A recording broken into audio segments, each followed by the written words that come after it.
Le 2 février 2023, le ministre de la Jeunesse et des Sports, chargé de l'instruction civique et de la construction citoyenne, Moussa Agataé a livré un discours à l'occasion de la cérémonie de présentation au drapeau des recrues de la fonction publique ayant accompli leur service militaire obligatoire au service national des jeunes. L'événement était placé sous la présidence du colonel Assimi Goïta, président de la transition, en présence de plusieurs personnalités dont le président du Conseil national de la transition, le colonel Malick Diop, et le Premier ministre, Choguel Kamaïga. Cette cérémonie marque la fin du service militaire obligatoire pour les 784 admis de la fonction publique.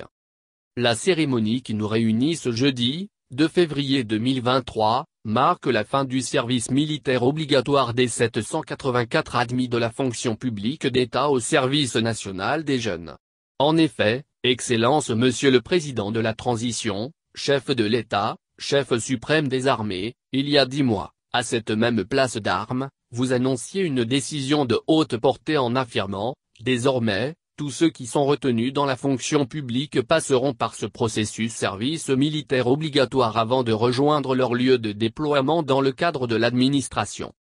Mesdames et messieurs, par le service militaire obligatoire, il s'agit de développer chez l'agent public les qualités, les aptitudes et les réflexes nécessaires à la bonne exécution de sa mission de service public. Il s'agit, aussi et surtout, de cultiver en lui les vertus de l'éthique et de la déontologie, l'esprit de patriotisme, l'esprit de civisme, le sens des valeurs et surtout la défense de la patrie, toute qualité humaine susceptible de mettre en exergue l'ensemble des dimensions de la citoyenneté. Il s'agit, enfin, de parvenir à façonner des citoyens modèles susceptibles de répondre aux besoins de l'administration publique et d'assurer sa défense.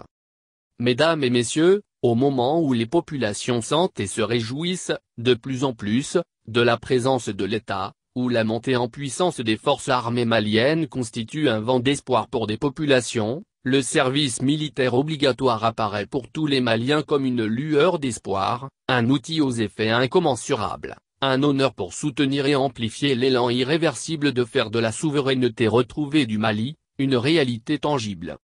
Les 784 recrues, dont 245 personnels féminins, qui se tiennent devant vous, ont réalisé avec brio leur service militaire obligatoire. Ils sont aujourd'hui aptes à servir dans l'administration publique et à défendre, au besoin, la patrie à tout moment. Ces hommes et ces femmes, désormais libérés du service national des jeunes, sont pétris de valeurs, de compétences et de maîtrise du code d'éthique et de déontologie au terme de leur immersion au centre d'instruction à Bafo. À titre de témoignage, lors de notre dernière visite de fin de formation aux recrues, il y a, à peine, une semaine de cela, nous avons été impressionnés par les propos de certains d'entre eux que je voudrais partager avec vous. Une recrue, un homme, disait, je cite ici, on a appris la ponctualité, la rigueur, l'excellence, servir la patrie avec honnêteté, avec dignité. Nous serons à la hauteur des attentes. Fin de citation. Une autre recrue, personnel féminin, disait, je cite, point. À notre venue ici, on avait du mal à se supporter et nos encadreurs ont fait en sorte de redresser les tordus, mais heureusement pour nous, il n'y a pas de dur à casser. Fin de citation. Mesdames et messieurs, la fonction du service militaire obligatoire est de promouvoir l'émergence de citoyens patriotes, responsables, bien formés et susceptibles de bâtir le Mali de nos rêves, un Mali capable de répondre, avec diligence et promptitude, aux besoins et attentes de ses citoyens, partout et en toutes circonstances. Excellence Monsieur le Président de la Transition, chef de l'État, chef suprême des armées, dans ce contexte, comment ne pas magnifier votre vision, si lumineuse, si avisée et si consensuelle, pour ne pas dire si futuriste, celle d'instituer la formation systématique de tous les nouveaux fonctionnaires en vue d'asseoir en chacun, les réflexes qui sous-tendent la mise en œuvre des 3 principes que vous avez édictés, socle de la refondation de l'État malien, et qui guident l'action gouvernementale, à savoir le respect de la souveraineté du Mali, le respect des choix stratégiques opérés par le Mali et la défense des intérêts du peuple malien dans les prises de décision. Ces principes sont, à présent, ancrés en chacun de ces nouveaux fonctionnaires, prêts à se mettre au travail et à défendre la patrie. Ces recrues du service national des jeunes composées exclusivement de fonctionnaires, qui sont devant vous, que vous admirez, que nous admirons tous, ont, durant 6 mois, appris, avec rigueur, discipline et loyauté, le métier des armes et les fondements de leurs fonctions. Comme l'a dit, le directeur général du Service national des jeunes, nous avons pu, ma collègue de la fonction publique et moi-même, nous rendre compte lors de nos différentes visites, tout au long de la formation au centre d'instruction du Service national des jeunes à Bafo, et je puis vous assurer, Excellence Monsieur le Président de la Transition, que ces recrues ont été formés, bien formés et sont aptes à exercer leur mission avec dévouement et loyauté. Chers recrues, m'adressant à vous, je vous exhorte à une conduite honorable et à des services de qualité partout où vous serez appelés à travailler. Vous devez toujours d'adopter une attitude exemplaire à vos postes dans l'administration, d'être respectueuse des usagers, de travailler dans la discipline, de faire preuve de conscience professionnelle établie et d'être toujours soucieuse de l'intérêt supérieur du pays.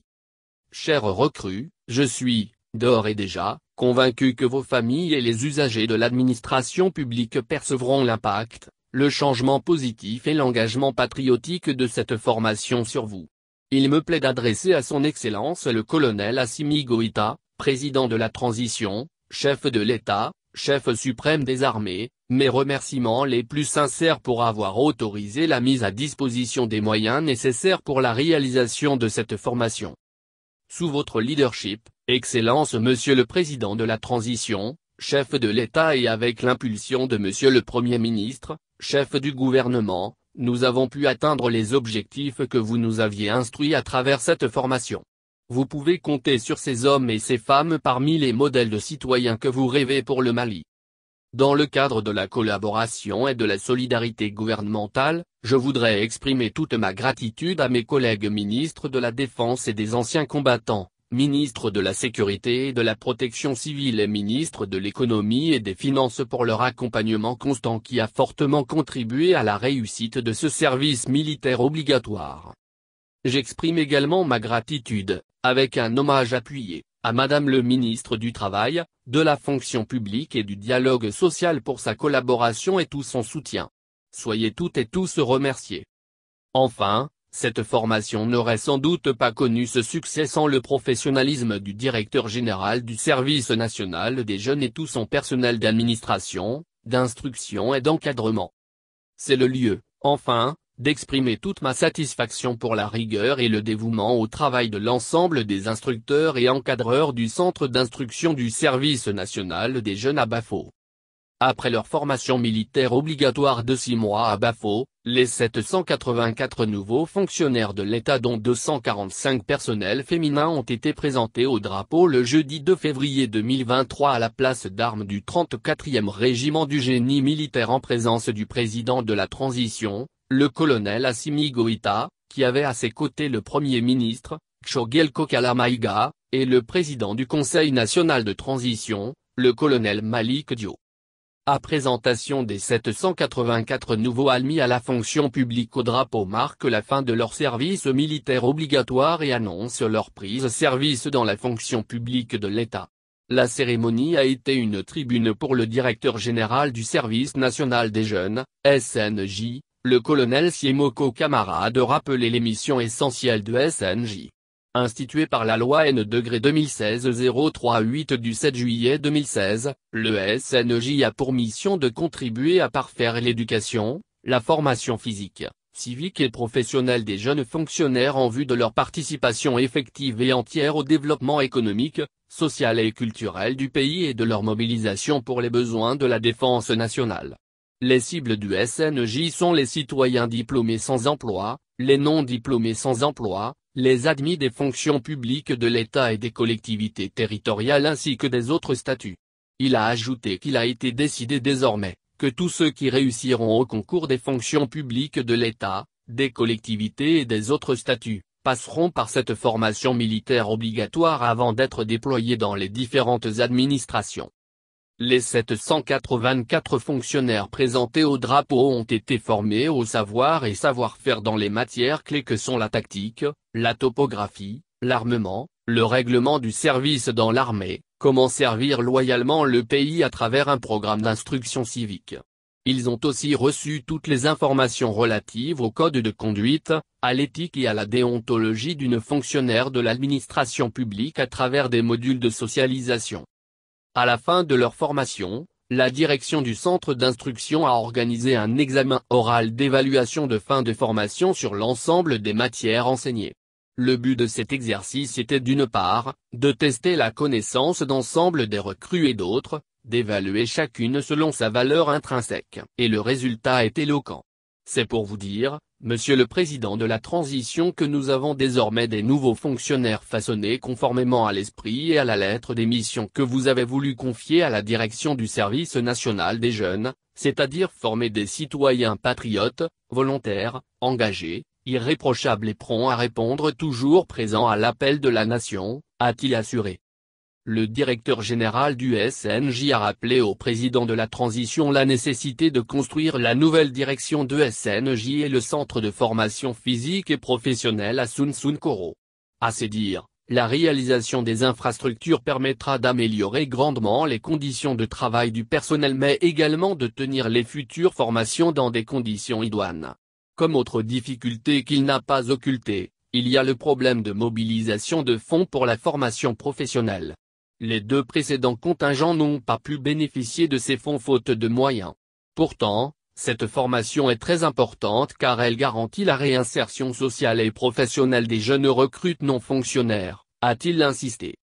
Il a commandé aux nouveaux fonctionnaires à ne pas faillir, car le pays, en ces moments difficiles, compte énormément sur eux. Et pour cette raison, a-t-il dit, ils n'ont pas le droit de décevoir le pays. En tant que fonctionnaire, vous êtes psychologiquement préparé et physiquement apte à servir partout où le besoin se fera sentir, car ayant vécu l'inconfort et les difficultés du centre, que vous avez au passage réussi à dompter avec courage. En tant que soldat, vous êtes nanti de connaissances qui vous permettront de contribuer efficacement à la défense de notre chère patrie, a-t-il salué. Il les a invités à un comportement exemplaire partout où ils seront appelés à travailler.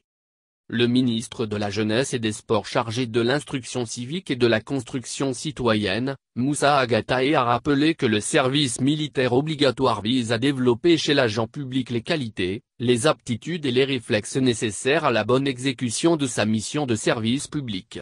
Ces hommes et ces femmes, désormais libérés du service national des jeunes, sont pétris de valeurs, de compétences et de maîtrise du code d'éthique et de déontologie au terme de leur immersion au centre d'instruction à Bafo. À titre de témoignage, lors de notre dernière visite de fin de formation aux recrues, il y a à peine une semaine de cela, nous avons été impressionnés par les propos de certains d'entre eux. Il nous a dit qu'à Bafo, ils ont appris la ponctualité, la rigueur, l'excellence, servir la patrie avec honnêteté, avec dignité et qu'ils seront à la hauteur des attentes, a-t-il déclaré. Selon le ministre Agataé, la fonction du service militaire obligatoire est de promouvoir l'émergence de citoyens patriotes, responsables, bien formés et susceptibles de bâtir le Mali de nos rêves, un Mali capable de répondre, avec diligence et promptitude, aux besoins et attentes de ses citoyens, partout et en toutes circonstances. Il a exhorté les jeunes fonctionnaires à une conduite honorable et à des services de qualité partout où ils seront appelés à travailler.